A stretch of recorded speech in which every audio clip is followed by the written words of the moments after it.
आज हम पढ़ने वाले हैं 1857 की क्रांति, द रिवॉल्ट ऑफ 1857। ठीक है, काफी इंटरेस्टिंग चैप्टर है और कई बार मैंने शायद पढ़ाया भी, आप लोगों को 10th वालों को पढ़ाया था नहीं, आपको पहली बार। तो इस चैप्टर को हम एक समरी के रूप में पढ़ते हैं आज, है ना। पूरा डिटेल पढ़ने के लिए बहुत बड़ा चैप्टर है, काफी एनसीईआरटी काफी लंबा चौड़ा देता है। हम इसको एक समराइज करके शॉर्ट में समरी पढ़ेंगे इसकी, फिर क्वेश्चन आंसर समझा दूंगा बाद में, तो आपको पूरा हो जाएगा, है ना। तो चलिए स्टार्ट करते हैं कि 1857 क्रांति आखिर है क्या। सबसे पहले तो बात करें क्रांति किसे कहते हैं। ये रिवॉल्ट जो शब्द है, जो क्रांति शब्द है, इसका मीन्स क्या है। क्रांति क्या होती है पता, किसे कहते हैं क्रांति? नहीं पता? बताओ। बिल्कुल, एकदम right, that's a good answer. अन्याय के खिलाफ आवाज उठाना ही क्रांति है। क्रांति मतलब लड़ाई झगड़ा नहीं है। कुछ लोग क्रांति से मतलब निकालते हैं, बोले क्रांति मतलब क्या होता है, लड़ना झगड़ना मारना पीटना। ये क्रांति नहीं है। क्रांति का मतलब होता है कि हमारे साथ अगर कोई गलत कर रहा है तो उसका विरोध करना ही क्रांति है। क्लियर? हमारे साथ कोई गलत व्यवहार कर रहा है, हमारे जमीनों को जबरदस्ती कोई छीन रहा है, हमारे घरों को जबरदस्ती कोई हमसे छीन रहा है, सबसे बड़ी बात हमारी फ्रीडम को कोई हमसे छीन रहा है और हम कुछ नहीं कह रहे हैं, ये बहुत बुरी बात है। अगर हम अपनी जमीनों के लिए, अपने घर के लिए, अपने हक की लड़ाई के लिए जब अपन आवाज उठाते हैं, उसे क्रांति कहते हैं। क्लियर? ऊपर से एक और शब्द आता है क्रांति के शब्द का। क्रांति का मतलब होता है किसी भी चीज में बढ़ोतरी होना, किसी भी चीज में बढ़ोतरी होना। जैसे आपने सुना होगा हरित क्रांति के बारे में। हरित क्रांति मतलब एग्रीकल्चर रिवॉल्यूशन, यानी कि जिसमें एग्रीकल्चर फॉर्म में बड़ा रिवॉल्यूशन आता है। ऐसी बहुत सारी क्रांतियां होती हैं। क्रांति मतलब किसी भी चीज में नई, एकदम से किसी भी चीज में, ऐसा बोल सकते हो आप लोग कि नए रूप में किसी भी चीज का फैलाव होना या बहुत ज्यादा उस चीज की ग्रोथ होना या बढ़ना, वो भी क्या अपनी एक क्रांति है। क्लियर? हुआ क्या है, जैसे हमने पिछले चैप्टर्स में पढ़ा था कि प्लासी और बक्सर का युद्ध हुआ, है ना। प्लासी कब हुआ था बेटा, कौन बताएगा मुझे?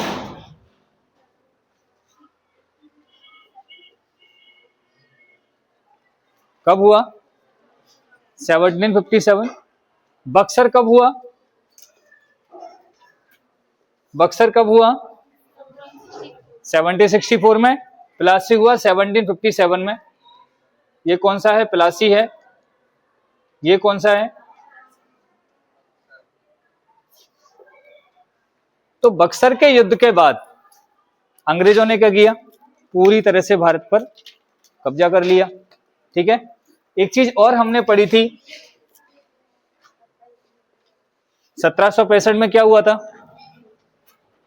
एक ट्रीटी साइन की गई थी, है ना, है ना। ट्रीटी साइन हुई थी जिसमें क्या किया उन्होंने कि पूरा जो अवध था या बंगाल था, जो उस समय का बंगाल था, बंगाल का पूरा खजाना, क्या बंगाल का पूरा खजाना अंग्रेजों ने अपने कब्जे में ले लिया था।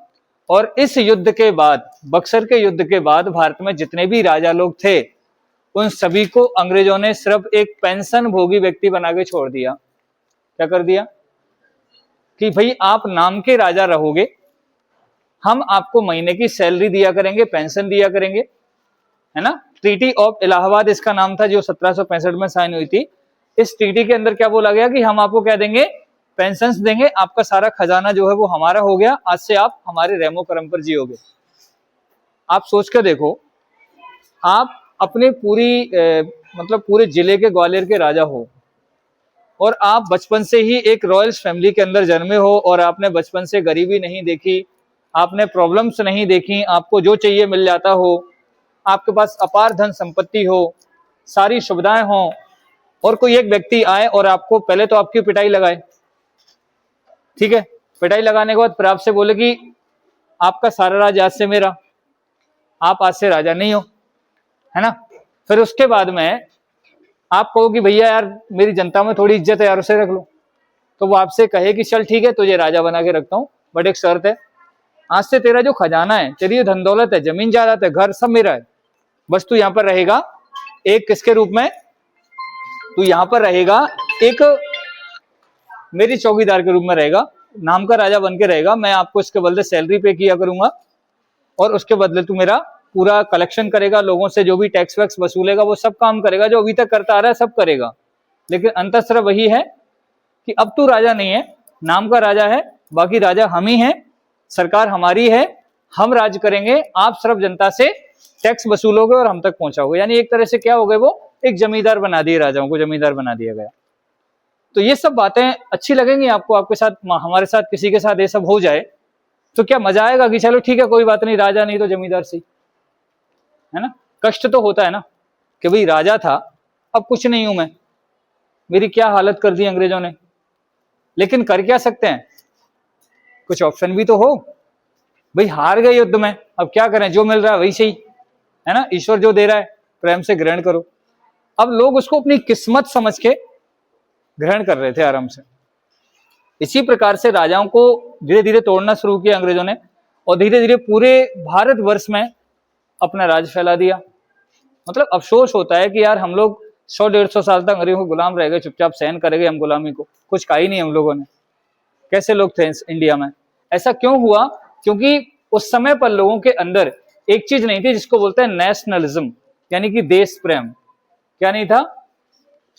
देश प्रेम नहीं था। अपने देश के प्रति जो भावना होती है, देश प्रेम की भावना, वो उस समय नहीं थी लोगों में। इसलिए क्या हो गया, चुपचाप गुलामी सह रहे थे, कोई नहीं, जो हो रहा है सही हो रहा है ना। कष्ट हो रहा था, परेशान हो रहे थे, परेशान सब थे, लेकिन किया क्या जाए।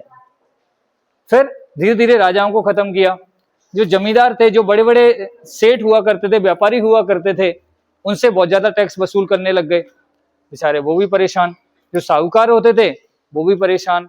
आम जनता को अपनी गुलामी करवाते थे, अपना नौकरी करवाते थे, अपने यहाँ छोटे मोटे काम करवाते थे, उनको सैलरी देने की बजाय उनकी पिटाई लगवाते थे, उनसे छोटी छोटी गलतियां होने पर उन्हें कोड़े मारे जाते थे। यानी कि बहुत बड़ा अत्याचार यहाँ पर भारत में कौन कर रहा था? अंग्रेज कर रहे थे। पूरा भारत, उस समय पाकिस्तान अलग नहीं हुआ था, बांग्लादेश अलग नहीं हुआ था, उस समय भारत का नक्शा जैसा आज है वैसा नहीं था। उस समय पाकिस्तान भी भारत के नक्शे में था, बांग्लादेश भी भारत के नक्शे में था। इतना बड़ा भारत होने के बाद भी अंग्रेज राज कर रहे थे पूरे भारत के ऊपर। और अंग्रेज कितने? मुट्ठी भर, ज्यादा से ज्यादा 1-2 लाख। और भारत में कितने लोग? 100 करोड़ की पॉपुलेशन वाला देश, 1-2 लाख लोगों के नीचे गुलाम बन के जी रहा है। ये क्या क्यों हो रहा था ऐसा? क्योंकि एकता नहीं थी, गुट नहीं था, देश प्रेम नहीं था, नेशनलिज्म की भावना नहीं थी। बस यही कारण था कि ये सब सहन करना पड़ रहा था हम लोगों को। करते गए, काफी टाइम हो गया। ऐसा नहीं है कि सब लोग आराम से सहन कर रहे थे, बट देखो गुस्सा तो सबको आता ही है, बट गुस्सा फूटे कैसे? अब एक चिंगारी चाहिए होती है उस गुस्से को बाहर निकालने के लिए। क्या चाहिए होती है?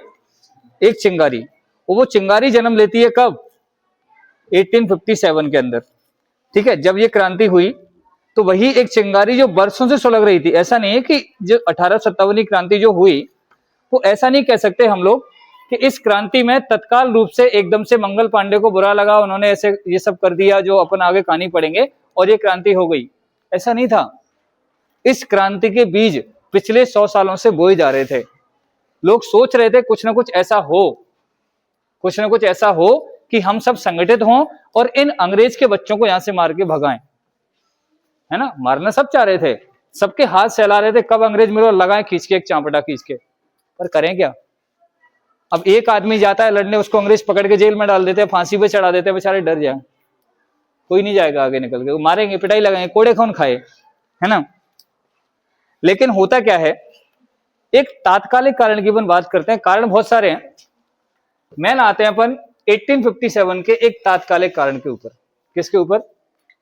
जो मैन इसका सोर्स था, जो मैन इसका कारण बना,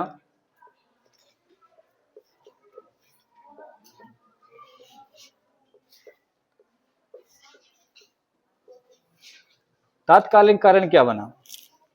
मैं आपको एक स्टोरी सुनाता हूं, थोड़ा सा फ्लैशबैक में जाकर के। हुआ ये, महीना है मार्च का। कब का? मार्च 1857। मार्च 1857 में क्या होता है, एक सैनिक है जो कि अंग्रेजों की आर्मी में काम करता है वो हिंदू। कौन है? जाति से ब्राह्मण है और उसका नाम है मंगल पांडे। क्या नाम है?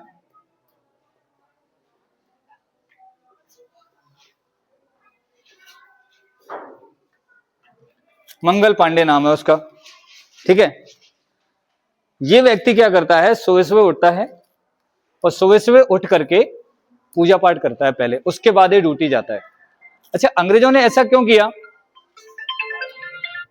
कि हिंदुओं को अपनी फौज में शामिल किया? क्योंकि देखो अंग्रेजों ने क्या किया, अपनी यहाँ पर एक आर्मी बनाई, उस आर्मी को उन्होंने डेवलप करना स्टार्ट किया, मॉडर्नाइजेशन करना स्टार्ट किया, उसको नए नए तरीके से सिखाना स्टार्ट किया, और उस आर्मी में जितने अंग्रेज थे उससे ज्यादा हिंदू और मुसलमान थे।